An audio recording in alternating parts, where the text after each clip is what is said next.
بدعات اور رسومات چونکہ ایک غیر شرعی عمل ہے اور ناجائز عمل ہے، اسی طریقے سے رجب کے اندر جو مروجہ بدعات ہیں وہ بھی غیر شرعی ہیں، اور ان کے غیر شرعی ہونے کے لیے زیادہ لمبی چوڑی دلیلوں میں جانے کی ضرورت نہیں ہے۔ بس آپ اتنی سی بات سمجھیں کہ جو چیز جناب رسول اللہ صلی اللہ علیہ وسلم اور صحابہ سے ثابت نہیں ہے کسی خاص مہینے میں، خاص دن میں، خاص تاریخ میں، تو وہ دین نہیں ہے، وہ دین نہیں ہے، کیونکہ دین اسلام کے اولین مخاطبین صحابہ ہیں۔ صحابہ نے ساری دنیا کو اور آنے والی امت کو اس دین پر عمل کر کر دکھایا۔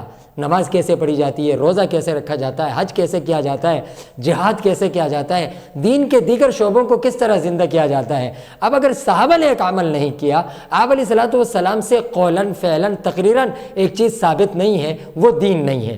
سب سے پہلی دلیل تو یہ۔ دوسری بات، اگر ہم ان بدعات اور رسومات سے، چاہے وہ 27ویں رجب کو ہو یا 22ویں رجب کو ہو، ہمارا مقصود ایصال و ثواب ہے، صدقہ ہے، تو صدقے اور ایصال و ثواب کے لیے سال میں، مہینے میں کوئی خاص تاریخ، خاص دن، خاص کیفیت، خاص عمل کوئی مختص نہیں ہے۔ آپ کوئی سا بھی عمل کسی انداز میں، کسی بھی دن، کسی بھی تاریخ میں کر سکتے ہیں۔